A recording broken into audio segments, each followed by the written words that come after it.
السلام علیکم ورحمۃ اللہ وبرکاتہ to all dear group members of pure discussion group. آج ہم استقبال کرتے ہیں پیور ڈسکشن گروپ میں محترم طارق چوہان صاحب کا، اور آج کا موضوع گفتگو ہے نبوت کے دعوے دار حضرت زاہد خان کی صداقت از روئے قرآن مجید۔ تو آئیں محترم طارق چوہان صاحب، ویلکم۔ جی بہت بہت شکریہ۔ آج کا ہمارا جو موضوع ہے وہ آپ نے بتا دیا کہ یہ زاہد خان صاحب جو اوریجنلی ایک پاکستانی ہیں اور اس وقت جرمنی میں رہتے ہیں، تو انہوں نے یہ دعویٰ کیا ہے کہ میں خدا کا نبی ہوں، اور انہوں نے یہ بھی دعویٰ کیا ہے کہ قرآن مجید جو ہے وہ میری صداقت کی گواہی دیتا ہے۔ تو آج کا جو پروگرام ہے اس میں ثابت کروں گا کہ زاہد خان صاحب اپنے دعویٰ میں حق پر نہیں ہیں، اور قرآن مجید ان کو صادق ثابت نہیں کرتا بلکہ ان کو کاذب ثابت کرتا ہے۔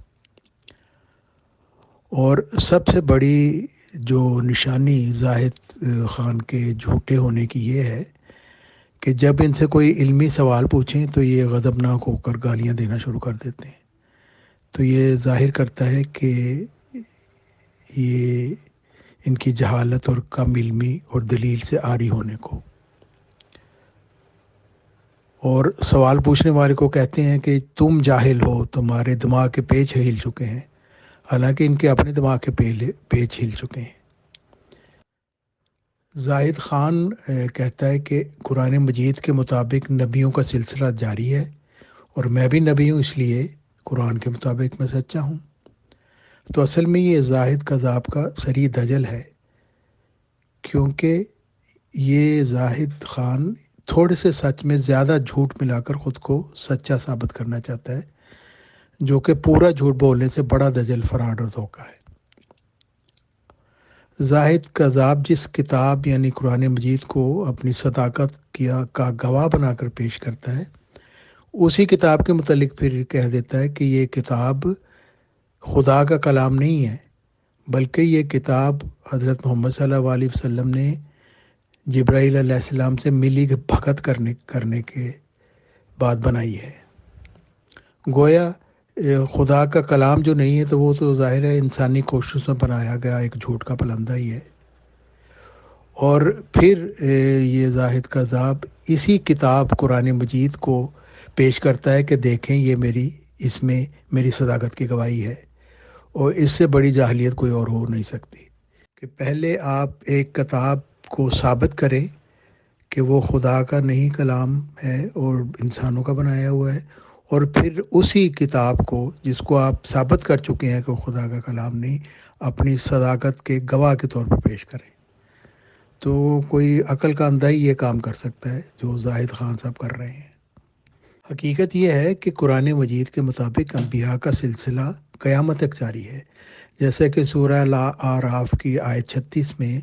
اللہ تعالیٰ فرماتا ہے کہ اے بنی آدم، جب آئندہ تمہارے پاس تم میں سے رسول آئیں اور بیان کریں تم پر میری آیتیں، تو جو لوگ تقوی اختیار کریں اور اپنی اصلاح کر لیں تو وہ لوگ ہوں گے جن کو آئندہ کے متعلق کوئی خوف ہوگا، نہ وہ ماضی کے متعلق غمگین ہوں گے۔ تو اس سے یہ ظاہر ہوتا ہے کہ قرآن مجید میں آئندہ آنے والے نبیوں کا ذکر ہے، لیکن زاہد کذاب یہ بات بیان کرنے کے بعد پوری بات بیان نہیں کرتا، کیونکہ وہ معیار جو قرآن مجید نے مقرر کیے ہیں سچے نبی کو پہچاننے کے لیے، ان معیاروں پہ زاہد خان پورا نہیں اترتا، اور اس لیے وہ اس حصے کو یہ چھپا جاتا ہے۔ یہ تو بیان کرتا ہے کہ قرآن مجید نے آئندہ نبیوں کی خبر دی ہے، لیکن یہ بیان نہیں کرتا کہ قرآن مجید نے آئندہ آنے والے نبیوں کی سچائی کا معیار کیا بیان کیا ہے۔ اور چونکہ زاہد خان ایک قرآن مجید کے علم سے بے بہرہ ہے، اور قرآن مجید تو ایک دائمی شریعت ہے، ایک مکمل ضابطۂ حیات ہے، اور قرآن مجید میں رہنما اصول اور رہنما معیار بتائے گئے ہیں جو قیامت تک کے لیے ہے، اور اس لیے اس کو فرقان حمید بھی کہتے ہیں، کیونکہ یہ صادق کو کاذب سے اور سچ کو جھوٹ سے فرق کر کے دکھا دیتا ہے۔ اس لیے سچے مرسل کو پہچاننے کے لیے قرآن مجید میں نشانیاں بیان کی گئی ہیں جو زاہد کذاب کے دجل کی نقاب کشائی کرتی ہیں، جیسا کہ قرآن مجید کی سورہ نساء کی آیت 70 میں بیان فرمایا گیا ہے۔ قرآن مجید کی جو سورہ نساء کی آیت 70 میں ہے، اس میں 4 انعاموں کا ذکر کیا گیا ہے جن کا وعدہ مومنین سے کیا گیا ہے، اور اس میں اول انعام نبوت ہے، اور یہ جو صورت ہے یہ نبوت کے قیامت تک جاری ہونے کی خوشخبری دیتی ہے۔ لیکن اس میں الہی انعامات پانے کے لیے جو شرط بیان کی گئی ہے اس پر زاہد خان صاحب پورے نہیں اترتے، کیونکہ اس معیار صداقت کے مطابق حضرت محمد صلی اللہ علیہ وسلم کی اطاعت کے بغیر کوئی بھی شخص ایک معمولی ترین روحانی انعام بھی نہیں پا سکتا۔ زاہد کذاب جو حضرت محمد صلی اللہ علیہ وسلم کا منکر ہے، بلکہ ان کے اوپر جھوٹا اور کبھی الزام بھی لگاتا ہے، وہ قرآنی معیار کے اوپر بالکل بھی پورا نہیں اترتا، کیونکہ وہ حضرت محمد صلی اللہ علیہ وسلم کو اللہ تعالیٰ کا نافرمان مانتا ہے اور جنگی جرائم کا مجرم مانتا ہے۔ اس لیے وہ حضرت محمد صلی اللہ علیہ وسلم کا اطاعت گزار تو نہیں ہو سکتا۔ اس لیے قرآنی معیار کے مطابق زاہد کذاب اپنے دعوی نبوت میں پوری طرح جھوٹ پر قائم ہے۔ قرآن مجید کی ایک اور آیت کریمہ بھی زاہد کذاب کے جھوٹ کا پردہ فاش کر دیتی ہے، جسے میثاق النبیین کہا جاتا ہے، اور یہ آل عمران کی آیت 82 ہے، جس میں اللہ تعالیٰ نے فرمایا ہے کہ کوئی ایسا رسول جو تمہارے پاس آئے جو اس بات کی تصدیق کرنے والا ہو جو تمہارے پاس ہے، تو تم ضرور اس پر ایمان لاؤ گے۔ یعنی تمام لوگوں سے، آئندہ کے لوگوں سے یہ اللہ تعالیٰ کی طرف سے یہ وعدہ دیا گیا، اور اس میں یہ شرط لگا دی کہ ایسا رسول کوئی آئے جو دعویٰ کرے کہ وہ خدا کی طرف سے ہے، تو وہ سچا تبھی ہوگا جو اپنے سے پہلوں کی تصدیق کرنے والا ہوگا۔ قرآن مجید کی اس آیت میں بھی ایک اہم معیار صداقت بیان فرما دیا گیا ہے کہ جب کوئی رسول تمہارے پاس آئے تو اس کی سچائی کا ثبوت یہ ہوگا کہ وہ اپنے سے پہلے گزری ہوئی الہامی کتابوں اور پہلے گزر چکے انبیاء پر ایمان رکھنے والا ہو۔ مگر زاہد کذاب تو ان سب باتوں کا منکر اعظم ہے، اس لیے اپنے دعوی نبوت میں صریح طور پر دجل سے کام لے رہا ہے۔ اور قرآن مجید تو فرماتا ہے کہ اگر کسی ایک نبی کا بھی انکار کیا جائے تو انسان بے ایمان ہو جاتا ہے، اور اس معیار کے مطابق تو زاہد خان جیسا بے ایمان نہ کسی آنکھ نے دیکھا نہ کسی کان نے سنا، جو گزشتہ تمام الہامی کتابوں اور تمام برگزیدہ انبیاءوں کا انکار کرتا ہے۔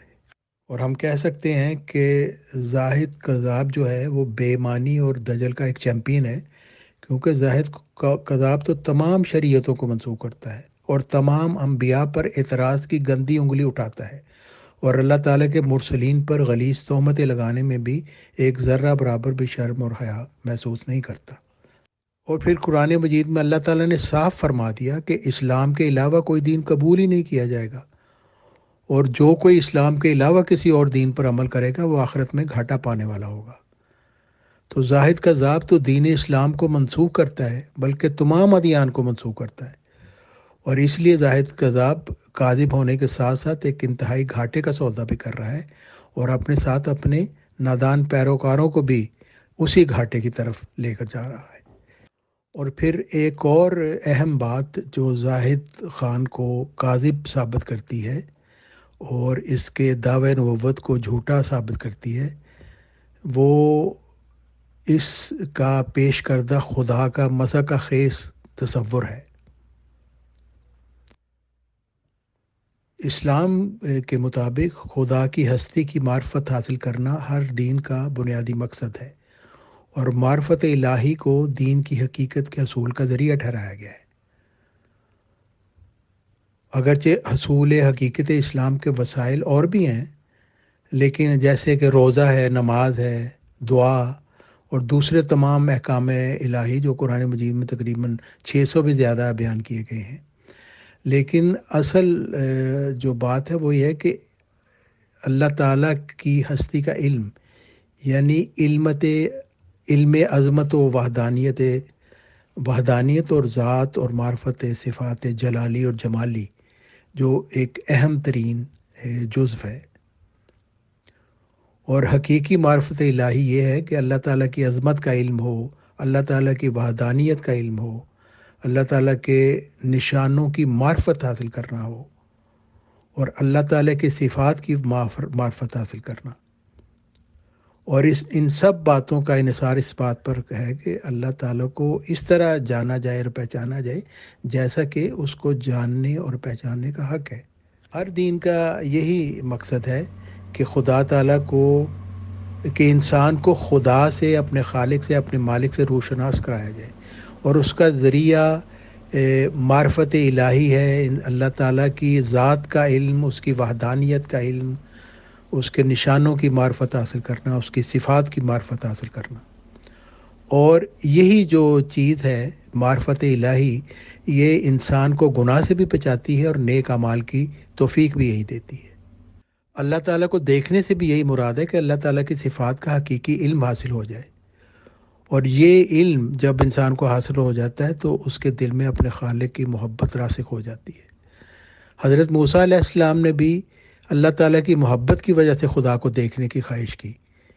مگر وہ ایک ہلکا سا خدائی جلوہ بھی برداشت نہ کر سکے۔ نہ حضرت موسیٰ علیہ السلام نے خدا کو دیکھا، نہ انہوں نے خدا کی کوئی تصویر جاری کی زاہد خان کی طرح۔ اور سورہ بقرہ میں بھی حضرت موسیٰ علیہ السلام کی قوم کا ذکر ہے جنہوں نے ایمان لانے کے لیے خدا کو دیکھنے کی شرط رکھی، تو نتیجہ یہ ہوا کہ وہ اللہ تعالیٰ کے عذاب کا شکار ہو گئے، کیونکہ انہوں نے خدا کی محبت کی وجہ سے یہ خواہش نہیں تھی کی، بلکہ انہوں نے یہ بہانہ بنایا تھا تاکہ وہ حضرت موسیٰ علیہ السلام کا انکار کر سکیں۔ چنانچہ حقیقی خدا نہ موسیٰ کو دکھائی دیا، نہ حضرت موسیٰ علیہ السلام کو دکھائی دیا، نہ حضرت محمد صلی اللہ علیہ وسلم کو دکھائی دیا، کیونکہ وہ پاک ذات سبحان ہے، اور وہ ہر شے پر اور ساری کائنات پر محیط ہے، کسی کو نظر کیسے آ سکتی ہے۔ اور پھر سورہ فاتحہ میں اللہ تعالیٰ کا نقشہ دکھایا گیا ہے اس کی صفات کے ذریعہ سے، اور ان کو امہات الصفات یعنی مدرز آف ایٹریبیوٹس کہا گیا ہے۔ اور وہ صفات جو خدا تعالیٰ کے چہرے کو ظاہر کرتی ہیں وہ ہے رب العالمین الرحمن الرحیم مالک یوم الدین۔ اور جب انسان ان چاروں صفات پر، جو بنیادی صفات ہیں، ان پر غور کرتا ہے تو خدا تعالیٰ کا گویا چہرہ نظر آ جاتا ہے، اور یہی خدا تعالیٰ کو دیکھنے سے مراد ہے کہ جتنی زیادہ آپ معرفت خدا تعالیٰ کی صفات کی حاصل کریں گے، اتنا ہی واضح چہرہ آپ کو اللہ تعالیٰ کا نظر آئے گا۔ اصل بات یہ ہے کہ یہ پرلے درجہ کی جاہلیت ہے کہ اللہ تعالیٰ جیسی عظیم الشان ہستی کو، جو تمام کائناتوں کا خالق اور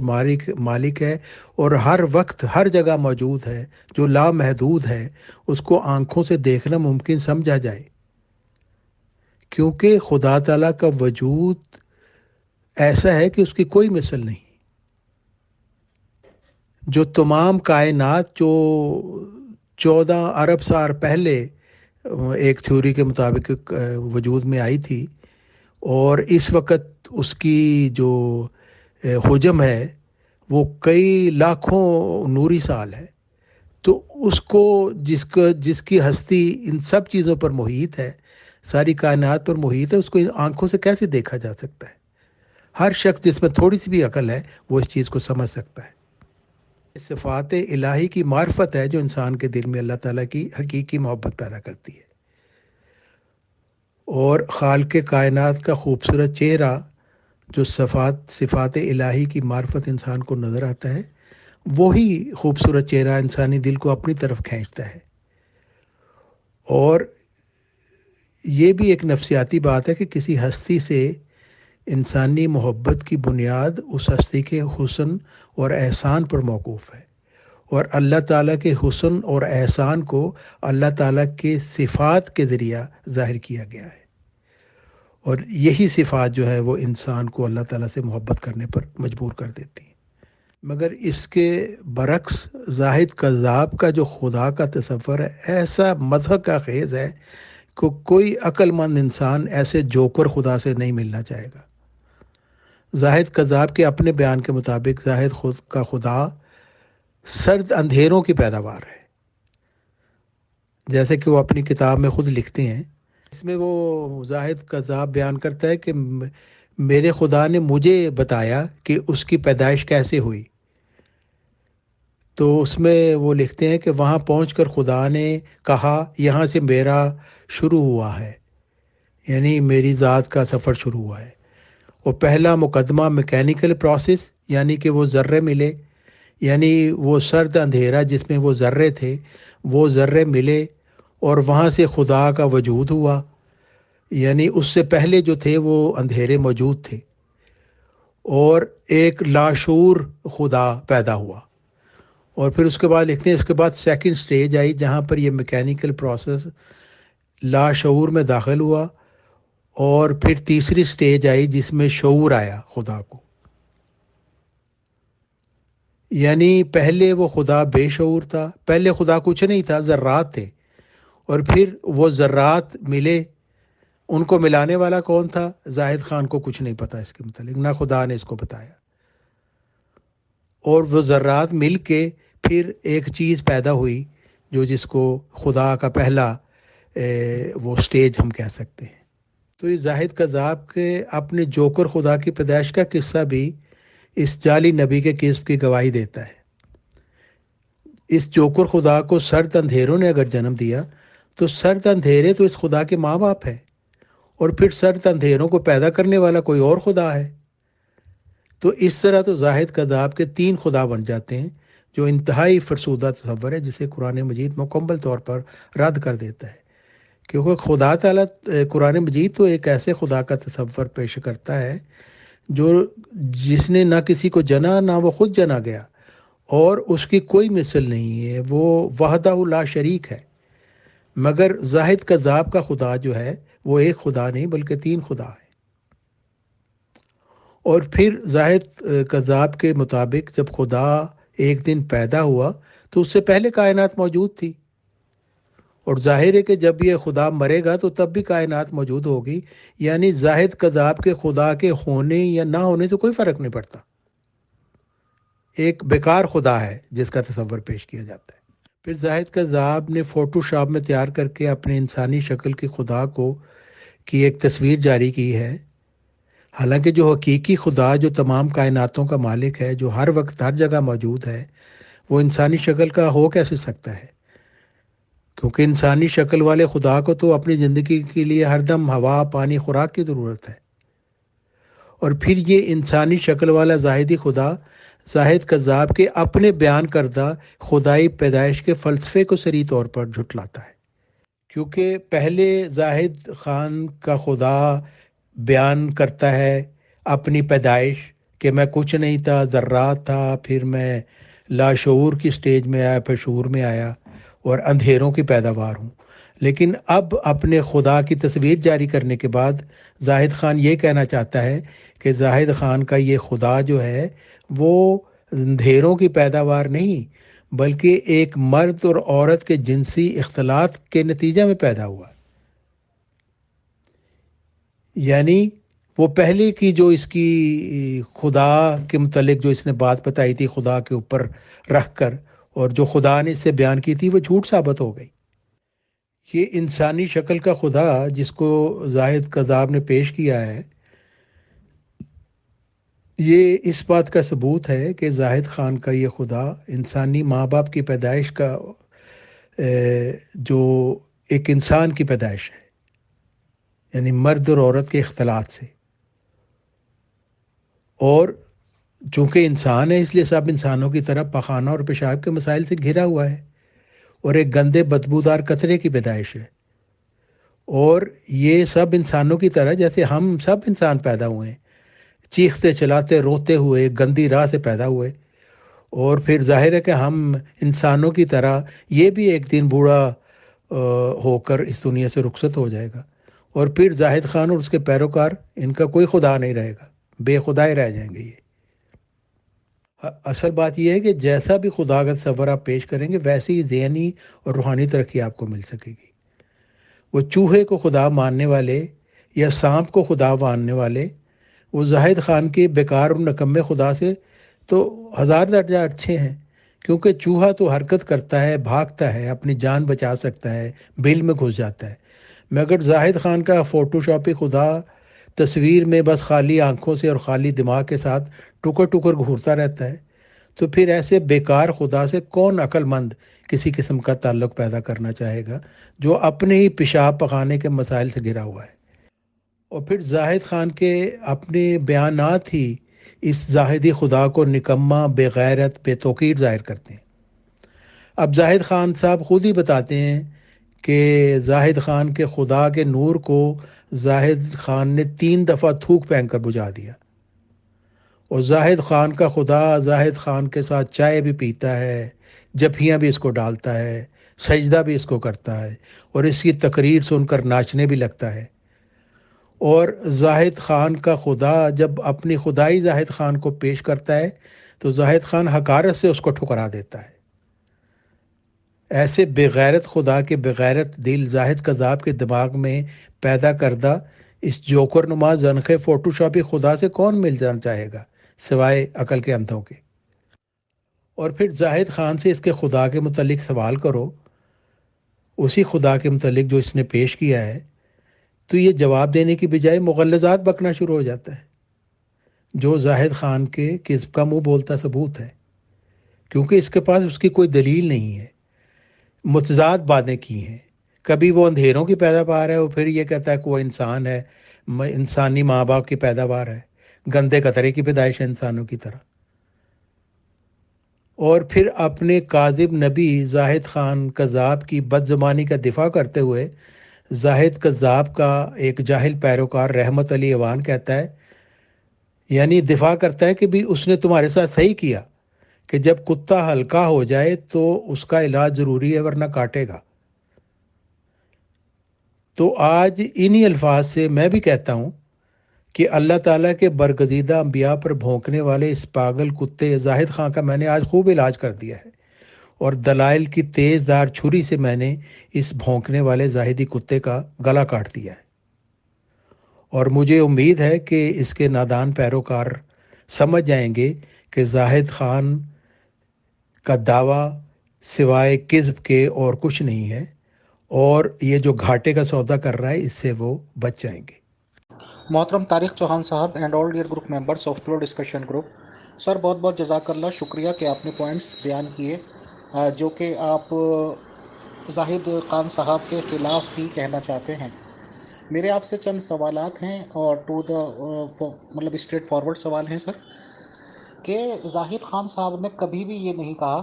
کہ وہ ان لوگوں کے وجود کا انکار کرتے ہیں۔ فار ایگزامپل رسول محمد صلی اللہ علیہ وسلم یا اور بھی نبی جتنے آئے ہیں انہوں نے کبھی بھی انکار نہیں کیا کہ وہ ان لوگوں کو مانتے نہیں۔ ہاں انہوں نے یہ ضرور کہا ہے کہ یہ سب لوگ آئے ضرور ہیں، بٹ اب شریعتیں تمام نبیوں کو وہ منسوخ مانتے ہیں یا اب ان کی کوئی قدر و قیمت یا ویلیو نہیں سمجھتے سر، اور ان دونوں باتوں میں بہت بڑا فرق ہے۔ دوسری بات یہ بھی ہے کہ یا بنی آدمہ کی جو آیت ہے، احمدیز لوگ یعنی کہ جو آپ بھی ایک احمدی ہیں بہت زیادہ دلائل کے ساتھ پیش کرتے ہیں اس آیت کو، اور یہ کہتے ہیں کہ نبوت کا سلسلہ قیامت تک ختم نہیں ہوگا، جاری ہی رہے گا اور نبی لوگ آتے رہیں گے۔ آپ نے بھی اس پروگرام میں مانا ہے کہ نبی لوگ تو آتے رہیں گے، تو جب نبی لوگ آتے رہیں گے تو وائی ناٹ زاہد خان صاحب؟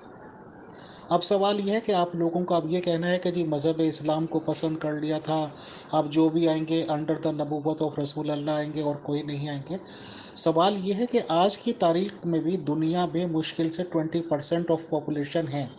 80% آج بھی غیر مسلم ہیں سر، تو ایسا کیسے کہ ان کی طرف کوئی نبی نہیں آئے گا؟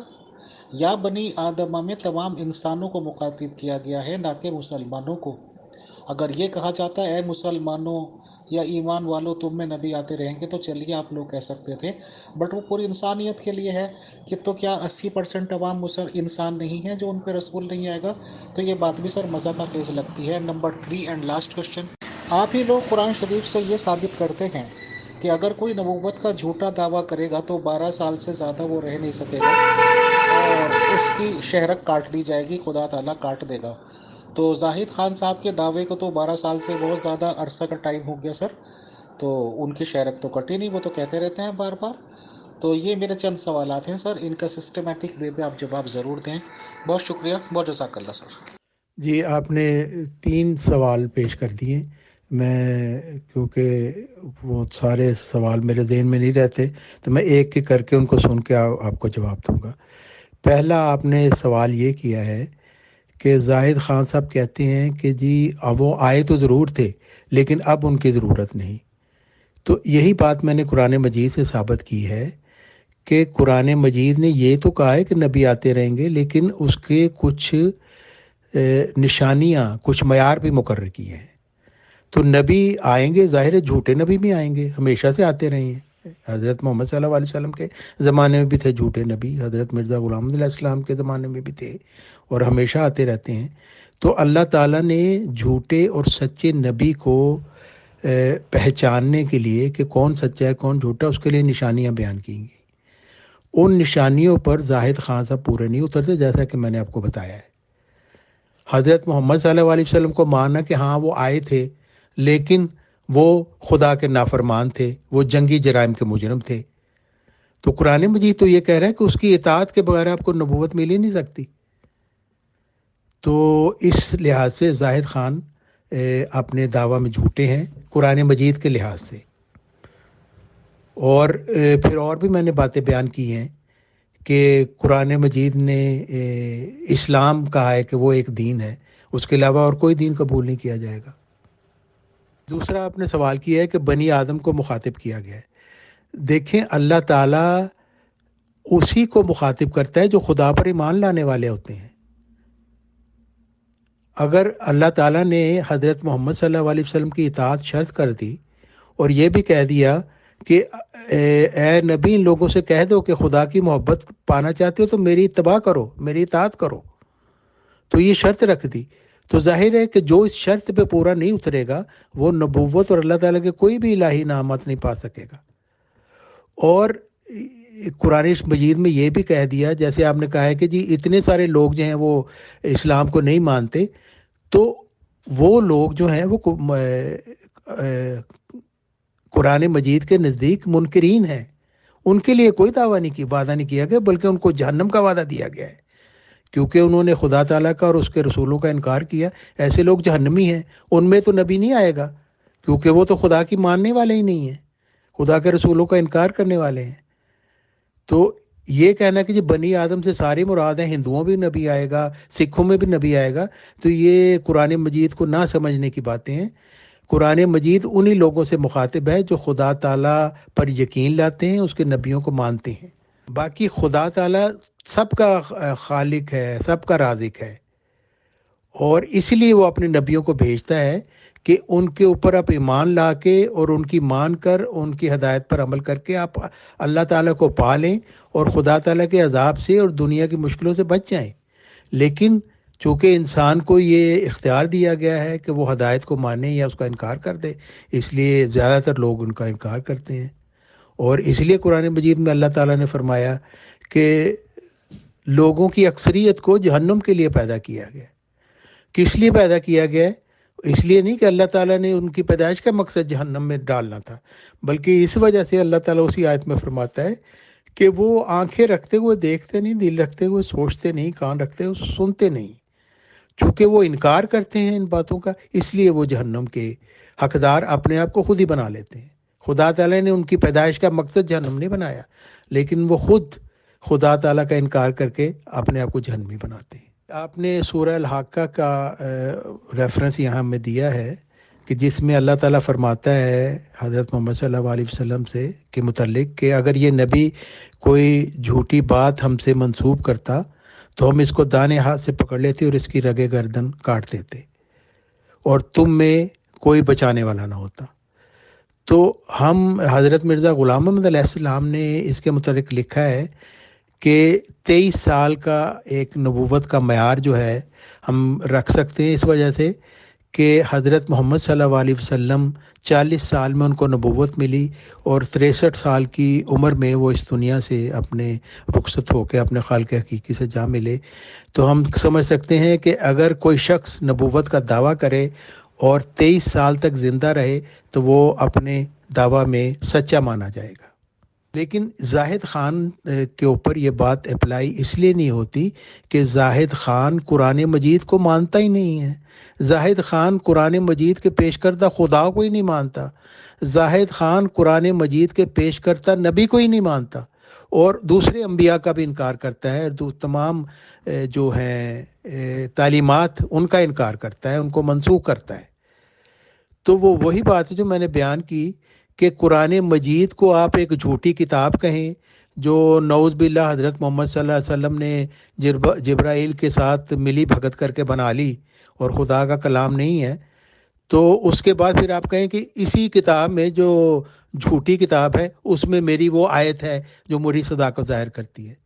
تو زاہد خان جو قرآن مجید کو نہیں مانتا، قرآن مجید کے پیش کردہ رسول کو نہیں مانتا، قرآن مجید کے پیش کردہ خدا کو نہیں مانتا، وہ اس آیت کا مصداق نہیں ہو سکتا۔ بہت بہت شکریہ، بہت جزاک اللہ محترم طارق چوہان صاحب کہ آپ تشریف لائے اور آپ نے اپنے پوائنٹس دیے۔ سر ایز یوزول آپ ہمیشہ ویلکم ہیں، اور it is a democratic group sir, ہر ایک کو اپنی بات آزادی سے رکھنے کا پورا حق ہے سر۔ آپ کے پوائنٹس کے لیے بہت شکریہ، بہت جزاک اللہ۔ آپ نے میرے سوالوں کے جواب بھی دیے، اس کے لیے بھی سر بہت شکریہ۔